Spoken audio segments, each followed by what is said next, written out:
I grew up in Lexington, Kentucky. I went to a Catholic school for kindergarten through eighth grade. So my eighth grade class had a little bit less than 60 kids in it. And everybody in my class was white, were white people. I went to school with two black people throughout 9 years. And Oh my that god. that's not saying they were in my grade or in my class, like in the whole school. I remember Oh two my. black people. I didn't There know might that. Wow. Yeah, dude, there might be somebody I'm missing, but it was a brother and a sister. That's the only two black people I can remember going to school with for the first 9 years of my schooling. That's crazy. So I definitely lived a very sheltered childhood. And I ended up going to public school for high school. So I jumped over to Dunbar. It's the biggest public school in the state, or at least it was at the time. My freshman class had like 500 people in it. So I thought that, it definitely was a culture shock for me. But I mean, I still, outside of football and basketball and track, like I didn't really have that much interaction with people that had much of a different lived experience than I had. So, like, yeah, our football team was a lot more diverse than what I was used to, but it's not like I was going home and hanging out with all of those guys. Like, I had some friends that were black, and I thought, like, oh yeah, I get it. Like, I know black people now. Like, I understand. I'm so ignorant, dude. Just like so freaking ignorant. And to think that even if that was the case, that the people that I went to high school in Lexington, Kentucky with were anything like somebody in a different state across the country, or somewhere further in the South, or somewhere in the North or on the West Coast, or people are super different depending Hmm. on where you go. So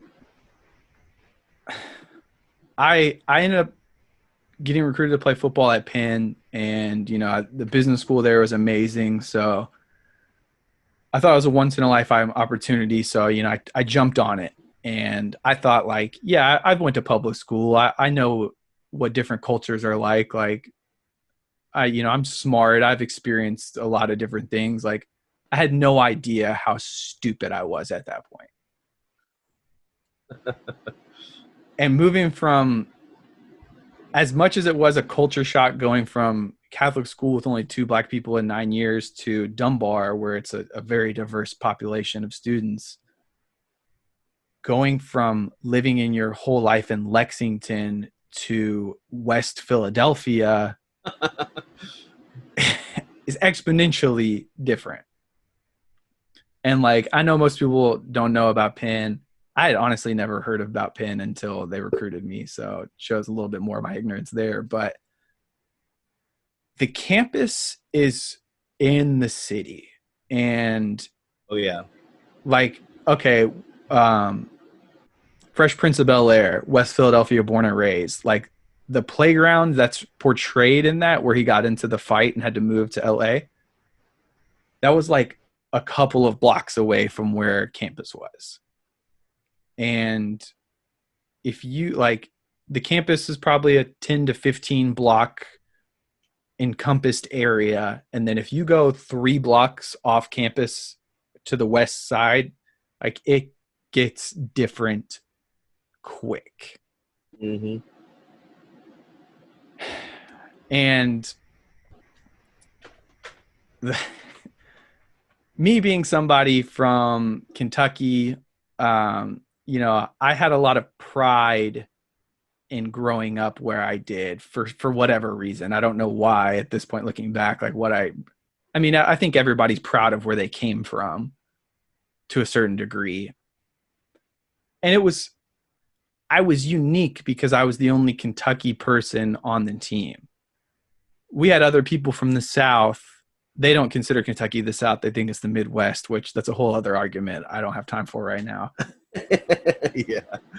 But like I was, you know, people had a lot of stereotypes about Kentucky, and you know, a lot of them are true, a lot of them aren't true, and I guess I wanted to spread what I thought were the good parts of where I grew up. So, freshman year, I lived in the quad, which is like the main freshman housing part of school. We one of our friends tells us about this party off campus that's not necessarily a pin party. It's kind of just there's a lot of colleges around there, Temple, Drexel, St. Joe. Like there's a ton of schools around there, and just a lot of younger people in the city that would go to these kind of parties sometimes. And you know, I was used to house parties in Kentucky, or like, you know, going out to the farm, and very controlled situations relatively. But little old me, we're we go to my buddy's dorm room, and we are pre-gaming pretty hard. And I had already been pre-gaming, and I didn't drink in high school hardly at all. And when I went to college, like the pendulum swung completely in the opposite direction. And I was Oh yeah. so bad at handling my liquor, dude. And like I was pretty reserved. So like for me, it was liquid courage. It gave me the courage to be a little more social. So we're pre-gaming in my buddy's room, and he's from Tennessee. So we kind of bonded, you know, being connected states. And I have this thing when I would get drunk is I would like wear ridiculous outfits, or like, you know, dress up with the most ridiculous stuff. So we're in his dorm room, and he's got a hat that's a Confederate flag. Yikes. So at that point in my life, I see the Confederate flag, and I think, oh, this is symbol of where I come from. This is Dixie. This is biscuits and gravy. This is country music, and all of these good things that I associated with my childhood. So I get the idea that let me rock this, man. Let me rock who I am and where I'm from. I'm wearing this hat the rest of the night, bro. Like, let's go. Bringing the South to the North. Let's go. Give me a can of dip and a beer. I'm Oh good. my God, dude. Looking back, I'm so cringe. Like, I did so many cringe things in those days, dude. But this has got to be top of the cake. Like, and I literally, like, genuinely thought, like, oh, I'm going to convince people that the South's not that bad, and it's cool, and I'm a fun person, even though I'm from somewhere different. So we go to this party in West Philadelphia off campus. And we go, you know, do the classic, you know, walk in as a group, don't really know anybody, walk through the living room into the kitchen, let's go up the stairs, let's look in these rooms. Oh, we don't know anybody. Let's go up the stairs some more. You know what I mean? Just kind of bouncing room to room. And I had just been, you know, with my big, like, I hung out with only football players, so a lot of huge guys that are, you know, pretty intimidating, and probably hid my tiny self so that probably nobody really noticed it, I would think. And then eventually somebody did. And I'll never forget how, like, this group of black guys comes into the room that we're in, and like I hear this commotion going on and that I'm oblivious to. And then like somehow one of my friends, like I forget what they said, but let me know, like, oh dude, they're pissed about your hat, bro. And I'm like, let's talk to them, man. Like, whatever. And then I turned around and saw the ruckus like in the room, like the commotion going on. And I'm immediately like, oh, like, am I about to like get shot? Like, what is like, I went from like oblivious, ignorant kid having a good time drinking to like just completely terrified to my bones. Yeah. Oh yeah. And so I try to be like, nah, dude, I'm not racist. Like, this is Dixie, you know, like I was saying, like biscuits and gravy and cornbread. And thank God that there was some girls there who at first just like people that didn't want to see a fight break out kind of pushed them out of the room. And one of them's girlfriends comes back in and is like, what the hell are you doing? And so I go into my spiel about, you know, Dixie and what it means to me and yada, yada, yada. And I just had like, as she's explaining to me what it means to them, I just had this like kind of life-changing moment of clarity, like oh my gosh, like I am so ignorant. And I didn't get it. I mean, I still obviously I'll talk about that in a second, but like I just knew that like what I think something represents, like I can't make somebody else think that. And their reaction is going to be based on their lived experience. And when your lived experience of a sheltered white guy versus someone like that, like it's night and day different. Excuse me. And she just helped me kind of like, she and I had a very good conversation where I kind of saw that like, just because it means that to me, like where I grew up in the homeland and stuff, like to them, like the people that were there, it represented slavery and lynching and hundreds of years of systematic oppression Yeah. and just all of the absolute worst things in society. Yeah. Violence. Yeah. So many bad things. Yeah. And I was trying to convince her that no, that's not what it means. But that like I just had this moment where I was like, dude, you're a fucking idiot. Like, shut up and listen to what she's saying. Because what it means to you isn't what it means to them. And it doesn't matter what it means to me. Because it means something like, so anyway, I guess my conversation with her proved to her that like I wasn't trying to make a racist statement. I was just ignorant. Mm. So like I took the hat off, I shoved it down my pants. Like I was still scared, as like super scared and more so embarrassed. Yeah. I was gonna say probably embarrassment. Yeah. Because I thought I was smart at that point. And it proved to me how ignorant I was of other people's lived experience. Mm-hmm. And so I guess she kind of realized like, okay, this guy's not trying to start a fight. He's just dumb. So she lets her boyfriend come back in He's and just dumb. Don't mind him. yeah, I'm like, dude, I'm so sorry, man. Like just apologizing like crazy. Like not even that I felt like, oh, please don't beat me up. More of like, dude, I'm sorry. Like, I'm sorry to have offended, like, to brought that into your world. Like, you probably don't encounter this ever. Like, somebody dumb enough to rep a Confederate flag in West Philadelphia. Hey, you're asking for it. Yeah. And I guess, like, at the time, I didn't really get empathy and like respecting other people's opinions. And it's not my job to convince people about one thing or another. Like everybody has their own unique experience growing up in this world.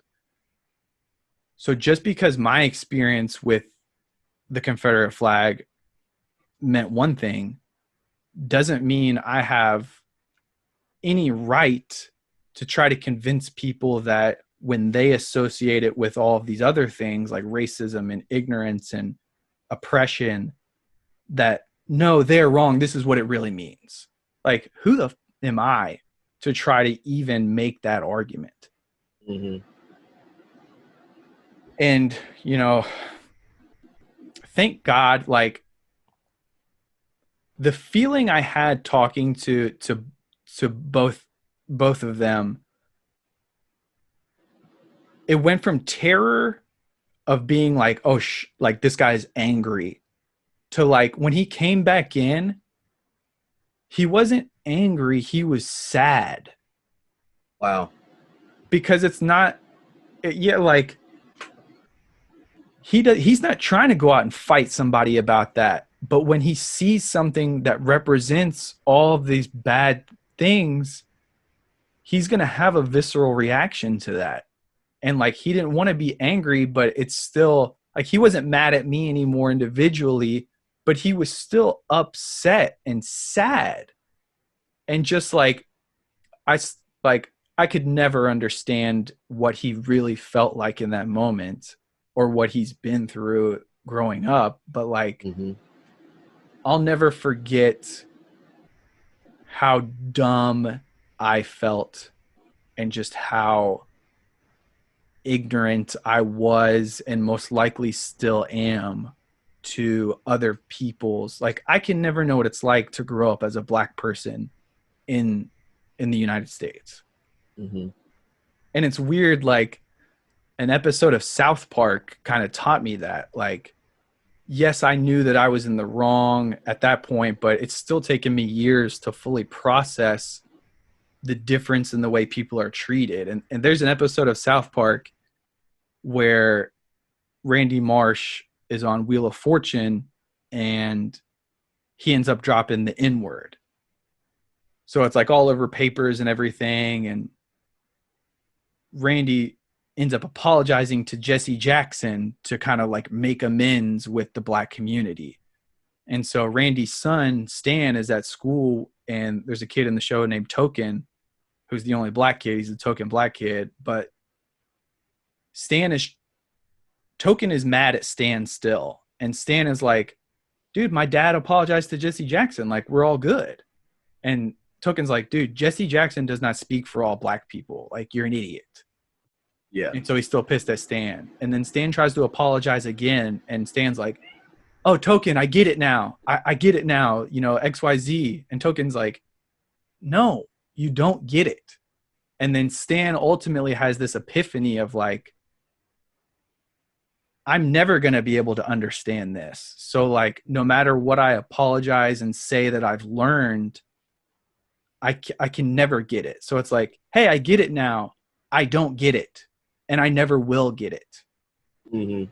And that kind of helped me take the next step of just understanding that like, yeah, I don't get it and I never will. And like, no matter how smart I think I am, I'm still never going to understand what it's like to be pulled over by the police and fear for my life on that level.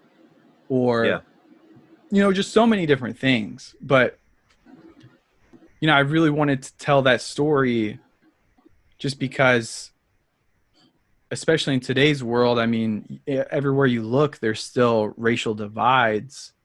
And I see so many white people like on Facebook and stuff, like trying to tell black people what they should really think about like these police shootings and stuff. And it's like, no, no, no, no, you don't get it. You don't get to tell them what to think or how to feel because you haven't gone through what they've gone through. And you might have gone through some bad stuff in your life. And like Black Lives Matter isn't trying to take away from that. They just want you to like just stop trying to convince them of something when you haven't lived it and you haven't experienced it. Like, you don't get to Hmm. tell me how to feel. Like, everybody gets to react in their own way. And just like, it's been so irritating to see people like, just like, I mean, you know exactly what I'm talking about. Like, just the ignorant people trying to convince black people that no, you're not oppressed and you need to respect. Like, Black Lives Matter isn't trying, like, obviously there's extremists that, you know, and trolls and all sorts of different people that kind of, you know, stir the pot and that are different from the core essential message of just, dude, when somebody gets killed by the police, not really doing anything violent, and you try to justify that, and then the police never get prosecuted because of it. Like, How come do you on, expect them to? man. Yeah, yeah. How are you supposed to react? You know, it's like how do you expect them to react? Yeah. I mean, really, And for how do you me, it's expect them to like, react? It's they're going to be it's outraged. crazy to me how non-violent a lot of Black Lives Matter protests are, because they have every right to be terrified and act up. And like, I got into it with somebody I'm really close with about like Breonna Taylor, and they're all like, this person lives not in Louisville and I live in Louisville, and they're trying to tell me about the rioting and the looting and how bad it is, and I'm like, do you understand why they're mad? And this person was like, yeah, of course. I'm like, I don't think you do. Like, Breonna Taylor was murdered in her own home. She didn't commit a crime. She wasn't being violent. She was murdered sleeping in her own home. And the police that did it, like, have faced absolutely no charges. There is no justice in that scenario. And so, like, to try to tell people to, like, oh, don't set businesses on fire or whatever. First off, I don't believe that it's Black Lives Matter people that are doing all of that. I do think there are agitators that are most likely white supremacists that are causing violence in order to detract from the movement. Hmm. But like, even if that was the case, you're making a business, like a building, more important than an innocent person's life. And you don't, like, you look so ignorant trying to make that argument. Like, if your first response to a murder like that is, oh, well, looting is terrible, like, I'm sorry, but like, you're ignorant. Like, Hmm. absolutely. And I've been so frustrated recently, man, just with, like, let down by people that I respect and look up to. And it just, like, it's crazy, man. It's like, it's a crazy time to be alive in America right now, and it's saddening and maddening and disheartening and Hmm. all of the above, man.